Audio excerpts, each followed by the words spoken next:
Hello again, I am Blunty. Now, let's not bother with the whole justification of the iPhone being a legitimate movie-making tool, because it has been for years now. There is no debate about it. I mean, for crying out loud, Steven friggin' Soderbergh, one of the bigwig Hollywood-type directors, cinematographers, producers, whatever title he's wearing today, maybe all three, made a feature film.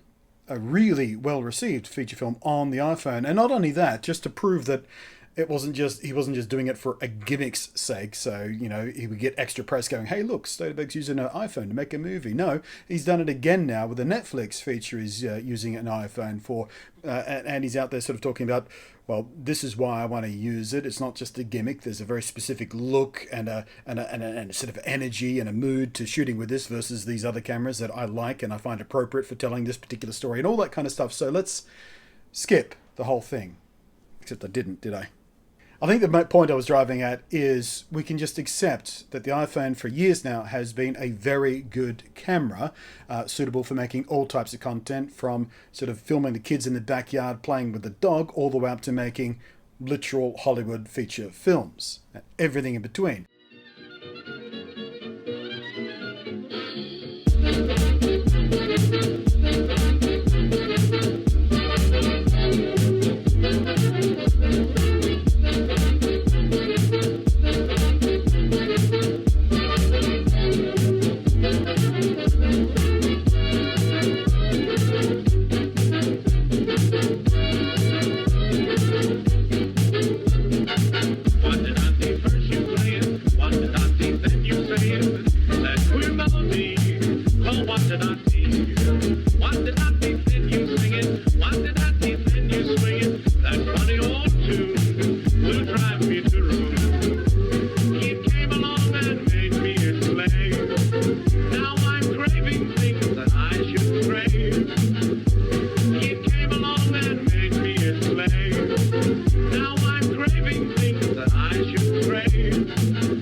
So in this video, I didn't necessarily want to just sort of take it out and shoot and go, hey, it's a very good camera, because we can just assume it's a very good camera. I wanted to talk about the stuff that make it a very good camera for content creators, in particular the kind of stuff I do, the stuff you may do if you're an active production YouTuber as well, rather than just someone who absorbs stuff that we make for you.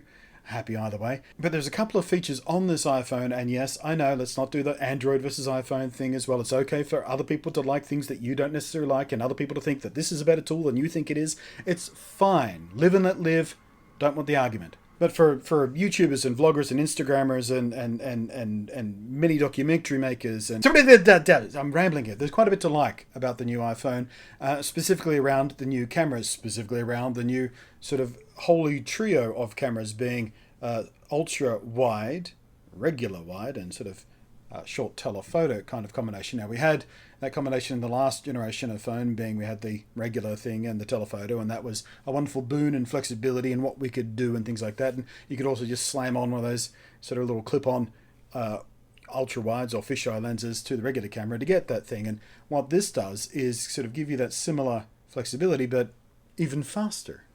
And that's the main thing here. It's not doing anything you couldn't get done before by putting other things onto the phone. And let's not have that argument either. People, you know, one of the comments I see most often was sort of high-end iPhone content, like the stuff that Apple does themselves, like the Bentley they did a few years back, and the sort of black and white sort of noir cinematographer thing they did this year to show off these cameras and all that sort of stuff. People go, oh, well, that's not just with iPhone. You've got this bolted on, you've got this bolted on, you've got extra lenses, you've got the monitor and the frame and the crane. And, well, that's how real movies get made anyway. Did you not know? All cameras used for all serious productions have stuff bolted onto them. Microphones and monitors and cages and rigs and steady rigs and cranes and all kinds of additional things bolted on there to get the look and the sort of action and the movement that they're looking for. So just complaining about, oh, that's not how the iPhone really shoots if you just take it out of your pocket and point at stuff, that's stupid. Stop it. Idiotic argument for idiots. The thing to like about this new iPhone and its new bells and whistles is you have to carry less gear around to get the same sort of stuff done. So I don't have to always have my clip-on ultra-wide lens with me, or I don't have to dig it out of the bag or the pocket and clip it on. And it's just much faster. with the 3 different cameras, being able to switch between them in a literal snap, or a tap of the thumb, I suppose, not really a snap. It's just the power that gives you to have 3 extremely different looking shots without even taking a step.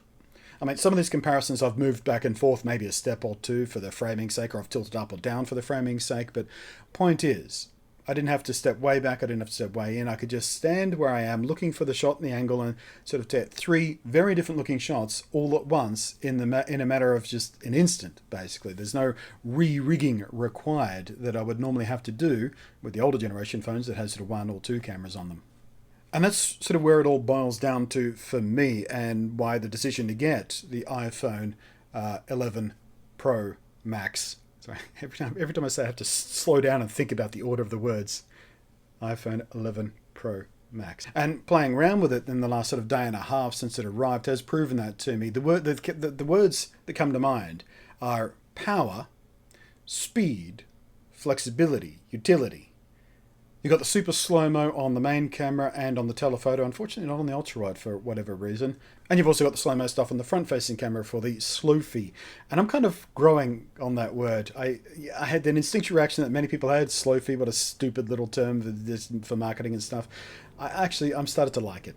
I have to admit to you, I like the slow-fi. It's a catchy little word. And whoever was in the room in Apple marketing thinking that up, I like it. I'm not going to do much of it. For a start, I don't have much hair to blow around nice and dramatically. For second, I don't take that many selfies anyway. For third, when I am pointing the camera at my own face, it's usually to deliver information, or doing an interview or whatever it is. I don't have much use for it slow-mo on the front-facing camera, but it's nice to have it there for if and when I do need to use it for whatever reason. It's just another tool in the tool belt. Another ability I can do without having to work around not having it there in the first place. Like the wide-angle camera on the back. I didn't need that because I could do that anyway, because I have a little fistful of various wide-angle lenses of various styles and types and different kinds of rigs that I can plop on there to get that ultra-wide lens, and a couple of them are really quite good, sort of optically speaking, nicely corrected and very little distortion and blur around the edges and really quite nice. But I don't have to go digging for that now. That's kind of the point. It's more power in the raw tool. Now, also having the new wider camera on the front-facing camera is a big game changer to me as well. Now, the front-facing camera, the quality has been good enough for a couple of generations now to actually be useful. Once upon a time, it was, quite a lot worse than the back cameras, and lower resolutions stuck at 720p or HD when the other, the back cameras were HD or 4K or whatnot. Now we've got 4K, and we've got the nice new wide angle on it as well, which makes doing stuff like this a lot more comfortable, because the framing is a lot more comfortable than it was on the original. In fact, I've got in my bag here, I'm still carrying it around, previous generation. So let me just boot up the selfie camera here. We'll go into video mode. We'll put it about the same distance we've got going on there. And yeah, well, actually, they behave kind of differently with the flare as well. Let me just adjust that exposure. Wow, actually, there's a bigger difference in the front-facing camera than I thought. You still get, let me just,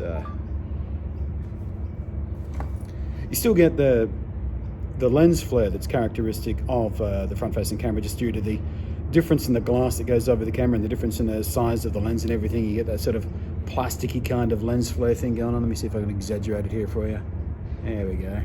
The flare from the back cameras is a lot more pleasant than that. So, but the point is, being able to get nice and close to the camera, within arm's reach of the camera, still having a nice, comfortable sort of mid-shot framing here, which means I'm also close to the microphone, so you can hear me nice and clearly. If I wanted this, the chest, nipples to top of the head kind of framing, which is a nice sort of comfortable framing for a mid-shot like this, little talkie head thing. If I wanted that from the other phone, I would have to get further back, which if I'm just running and gunning, I'm not using an external microphone, I don't have my little lapel microphone with me or something, would just make the audio much worse. So there's a lot of other advantages besides getting more stuff in the frame when it comes to having that wide angle on the front in particular. Point is, I feel more confident than ever that I can use the front-facing camera more often than ever now, and more comfortably than ever, for doing stuff like this little talking head stuff when I'm out and about. And of course that translates directly to this handheld stuff as well. Man, we're not doing well on the dynamic range here blazing sun in the background and me in shadow in the foreground. That's the ultimate test. Is it better if I squint into the sun? It's not better for me. You just deal with it. Actually, there we go. That's somewhere around about there, we're a little bit more comfortable. What was I saying? Right, this walkie-talkie, this selfie, the hold your own camera out in front of you thing. I never really did this with a front-facing camera, at least without a snap-on lens of some kind, with the, previous models, because that framing was just too tight. Sort of trying to do a walk and talk thing like this, where you framed like this, just sort of forehead to chin, even when your arm was really outstretched, was just not a comfortable thing to do. It didn't look good. I didn't like how it looked. Didn't like doing it. But now, even with my arm sort of bent, you can see my elbow there, with my, in a much more comfortable thing. My arm's not sort of outstretched, so I'm not clipping anyone on the back of the head if I walk by them and things like that. I don't look particularly doing this. You don't get this straight shoulder thing in the shot anymore. It looks like your shoulders are nice and level and comfortable. It looks like a natural position of being when you're talking to the camera. All this sort of subtle stuff starts creeping in when you get a wide angle lens on the front like this. And maybe you guys notice it in other people's footage, maybe you don't. I do, because I care about cameras and stuff and like to try. Maybe you've seen it so often in so many people's stuff, this, when you get the arm leaving the bottom of the frame. Maybe you've seen it so often you're desensitized to it. I never liked it. So being able to do my stuff without that is a bonus for me. But of course, having the wide angle lens on the back of the camera as well gives you just as much freedom, even if you can't see what you're doing on the screen. I mean, I've got the little Apple Watch, which I use for a viewfinder more and more these days while doing this back of the camera sort of stuff to make sure I'm framed up how I want to be framed up when I'm avoiding using the front camera for whatever reason. But with that super wide angle on the back now, it means as long as you've got the lens vaguely pointed towards your face, you're going to be decently in frame. You may not be cinematically framed up with a nice composition or something like that, and you've got no idea how the exposure's treating you and things like that. But again, point is, more flexibility, more tools, more utility equals happier shooting, as far as I'm concerned. I'm surrounded by little finches at the moment. They're all swooping the ground looking for bugs. It's very distracting. One of the other things I like is the faster aperture on the telephoto lens. That opens up a lot more power there as well. I use the telephoto reasonably sparingly on the iPhone XS Max. I did use it and I loved it when I could use it, but because of its narrow aperture, its light sensitivity was a bit of an issue. I mean, a lot of the stuff I film is sort of run and gun. It's not always outdoors under the bright sun and things like that. Event show floors, for example, very little use out of it there unless I also have a separate light or two to light up. And I do normally have a light with me, but again, it's more fussing if you have to get more gear out to supplement. But yeah, the faster telephoto, it's only slightly faster. I mean, it's a 40% extra light, basically. It doesn't sound like a lot, 40%. In practice, it's quite a lot. It makes the telephoto a lot more useful, a lot more often. I'm using it right now, by the way. This is the telephoto lens. I've also got a little microphone plugged in because, of course, using the telephoto at this sort of framing, I'm sort of, call that 1.5 meters away from the phone, so using a microphone in front of me is going to get better sound. Again, coming back to using the right equipment rigged up to it when it's necessary to get the effect you want. But there is a limitation in particular with the back-facing wide-angle camera that you need to be aware of, and that it, like the telephoto actually, is not quite as good as the standard camera. In the telephoto, they've upgraded this year with an even faster, wider aperture, so a lot of the limitations that I was dealing with the previous generation's telephoto have gone. We'll talk about that in a different part of the video, I'm sure. But the wide-angle camera on the back doesn't have stabilization. You don't need it so much with wide angle because shake is exaggerated the tighter your lens is anyway. But the combination of the sensor they're using and the smaller aperture they're using for that rear-facing ultra-wide angle means you're gonna sort of lose out in low light situations far quicker, which means there is still life yet in these wide angle clip-on accessories. So I ran a couple of tests shooting the same thing, same lighting, once with the native wide angle, ultra-wide angle camera, and once with this wide angle adapter, which I've been using for a few years now. This is the Bitplay one of my favorites. I'll link to the review of this that I did a couple of years ago if you're curious about that. But I put this on the standard camera, which gives you about the same sort of field of view. And the limitation with this is around the edges. It gets a little fuzzier just by the nature of these clip-on lenses. But point is, you can get better shots, I think, with this snapped onto the regular camera than you can with the ultra wide angle native camera in specific low light situations. And that's part of why I've come here as well, because this is a place I like to shoot ultra wide angle lenses. I shoot sort of straight up through the bamboo and make the camera turn for that sort of classic cliche shot, but it also gives you lots of contrast between the bamboo and the sky and everything. So I'll show you that one first.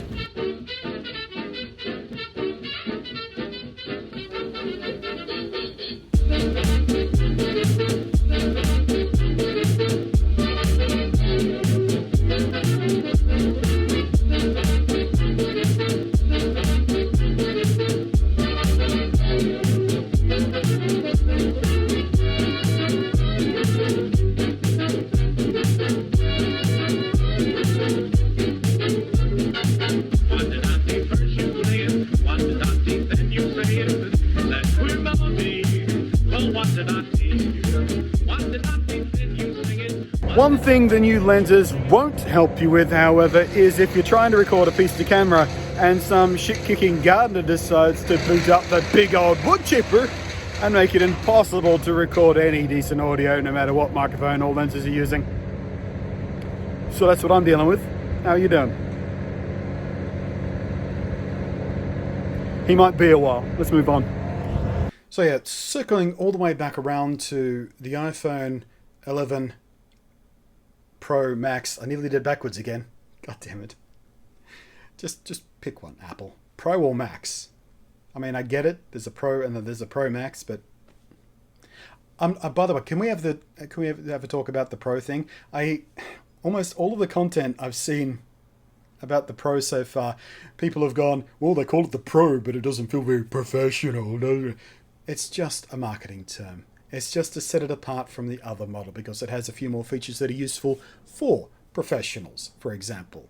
Like I do YouTube and I get money for YouTube and that helps keep a roof over my head. That makes me a professional YouTuber, and I use this tool, and having a better tool to do the stuff I kind of do is helpful. So the extra stuff that the Pro has and the Pro Max has over the standard model do help me be a more efficient professional. So just because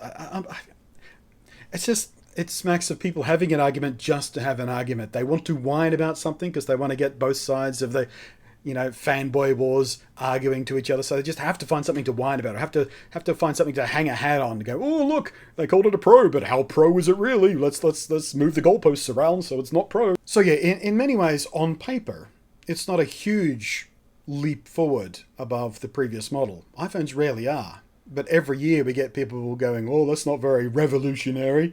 That's not very innovative. They just sort of iterated. Well, yeah, that's the way technology works. You don't have to reinvent the entire friggin' concept of a smartphone every time you release a new model. I want something that does, all the stuff that I wanted, but even better in the new model. I don't want them to reinvent from end to end and revolutionize just for the sake of revolutionizing. I want an evolution.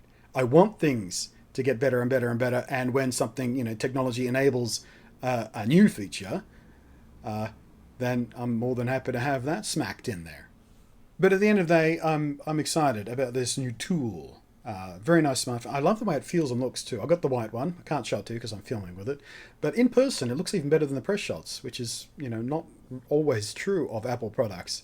But the matte finish on the back looks lovely. The camera lump looks actually quite gorgeous. It's not just a thing anymore. It actually looks quite nice, and I have no problem with the sort of brainiac triplicate of lenses there. They're arranged that way for a very specific reason, to reduce the amount of parallax between the lenses, so when you switch between the different cameras, you don't sort of, if you've got all three lenses in a line like some cameras do, that causes parallax. When you switch one to the other, the angle of view of your subject changes a little bit more dramatically than it does having them in a triangle. That's one of the reasons they've got them in that arrangement, by the way, in case you had no idea why they would do that, because, oh, it looks so ugly.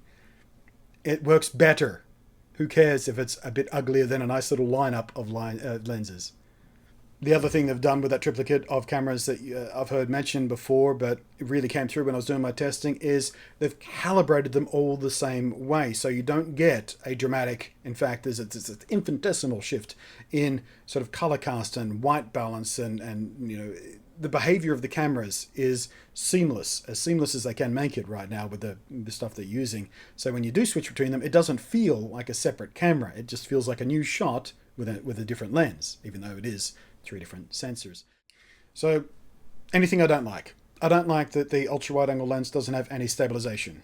Not a huge issue, because like I mentioned, I think in one of the cutaway clips, the narrower you field of view with a lens, the longer the lens basically, the more handshake is amplified anyway. With a very, very, very wide lens, any handshake coming through is sort of naturally sort of less severe.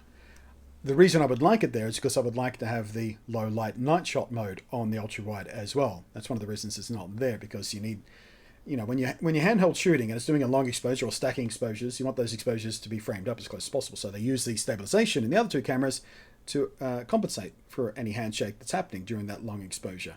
Can't do that on the wide because it doesn't have the stabilization. But that also comes back to the point I was making in one of those other cutaway clips I've still got a use for those nice wide angle lenses I've got, because when I do want to do an ultra wide angle night shot mode, I can just clip the lens on. So yeah, early verdict on the iPhone 11 Pro Max is I'm looking forward to working with it, I guess.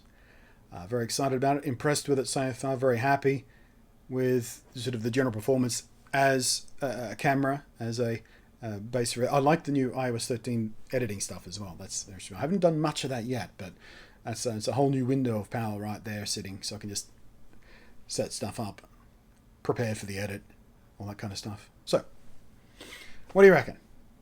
What are your thoughts of what you're seeing, what you've heard, me rambling throughout this entire video? And I do thank you for your attention. If you haven't done already, do the subscribe and the bell thing, pretend it matters. Let's pretend it matters whether or not you hit that bell. Hit it anyway. Maybe the YouTuber roll the dice and you'll actually get notified about my new videos. Who knows? You'll never know if you don't try.